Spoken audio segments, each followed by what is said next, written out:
Now the Drake versus Kendrick Lamar battle is ruining the NBA. So apparently Drake is accusing Spotify of inflating Kendrick Lamar's numbers on his song Not Like Us. If you're anything like me, you don't follow these celebrity battles. Drake has had a long history of being friends with NBA players. KD is very widely known for loving Drake's music and having a good relationship with him. There was this post by Drake about KD. Anthony Edwards talked about during the Olympics, KD only wanted to play Drake. So because Anthony Edwards was attached at the hip to KD, all he listened to was Drake as well. Steph Curry has been known to be friends with Drake. Actually, there's a story how Drake was fined $500 with Steph Curry and Draymond Green. The Warriors had a rule at the time where you could bring a friend on the plane a couple of times a year. Well, Steve Kerr didn't know that one of the people that Steph Curry was going to bring as his friend was Drake. And unfortunately for them, they were late for the plane, Steph, Draymond, and Drake. So Steve Kerr fined them for that. And Drake paid his $500 fine, by the way. But this is what I'm saying. Drake has these relationships with these NBA players. But then we go to the other side of this, and DeMar DeRozan is known for being friends with Kendrick Lamar. Apparently, they grew up together and they've had a relationship for a while. And DeRozan, I believe, was featured in one of Kendrick Lamar's music videos. And the whole thing about DeRozan dancing on the stage with Kendrick Lamar went viral, and that has been part of the Drake versus DeRozan versus Kendrick Lamar thing. Listen, I did my research for you guys because, again, this celebrity drama is not my expertise. But when it features the NBA, you know I got to do my homework. So if you remember, DeRozan was on the Toronto Raptors, and Drake is very widely known for being a huge Toronto Raptors fan. We've seen Drake courtside at a ton of Toronto Raptors games.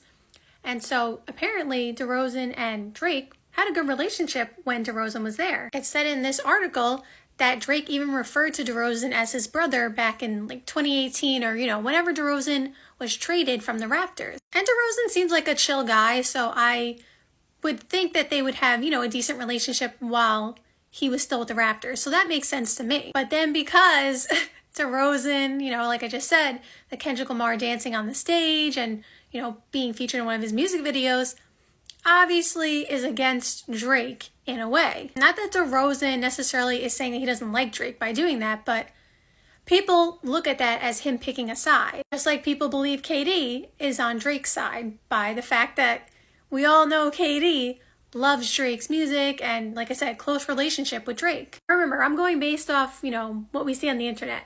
We don't know any of these people and what goes on in their real lives. So, we don't know their actual relationships with each other, so just keep that in mind. You're probably like, how does a Kendrick Lamar versus Drake battle affect the NBA?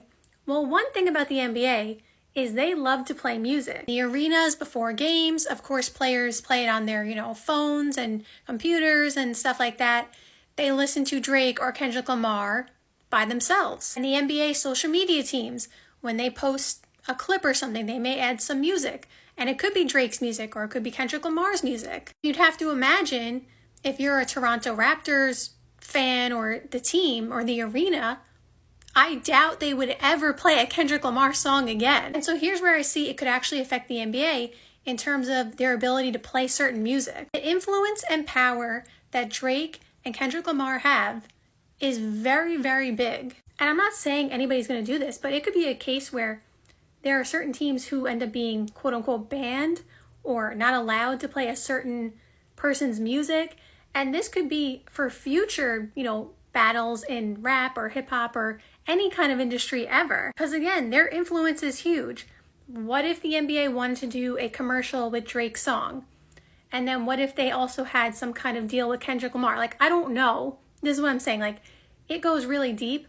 I don't know whose relationship and what kind of contracts everybody has, but I'm saying it could end up affecting the music variety in the NBA. And one thing I love is music, and I love to play whatever music piques my interest. And I know that's how the NBA definitely feels, and NBA players. Everybody wants to listen to what they want to listen to, and they don't want to have restrictions on what they can listen to. And clearly this battle, this feud, is not going away anytime soon, because this just happened pretty recently. And as this gains more traction and grows and more pieces are added to it, like I said, it could filter down into the NBA's music and maybe even potentially who can attend NBA games. For example, back to the Toronto Raptors.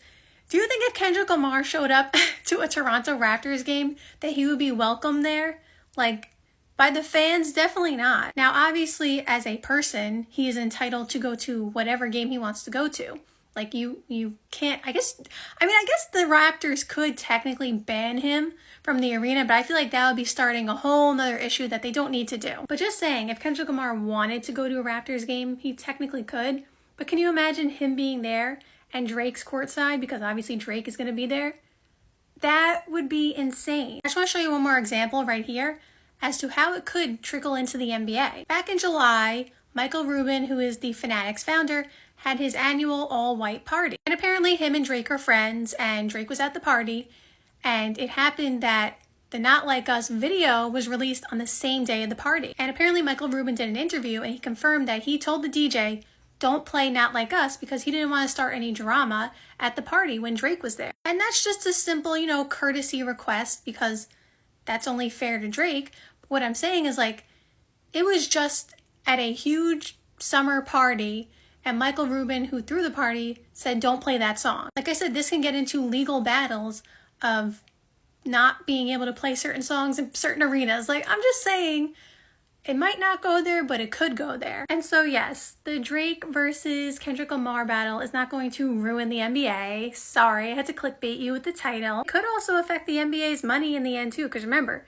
Drake has plenty of relationships with high-profile people. So does Kendrick Lamar. So again, you have to remember, this is a global perspective. So let me know in the comments down below what you think. But let me just make it clear. I'm not on anybody's side.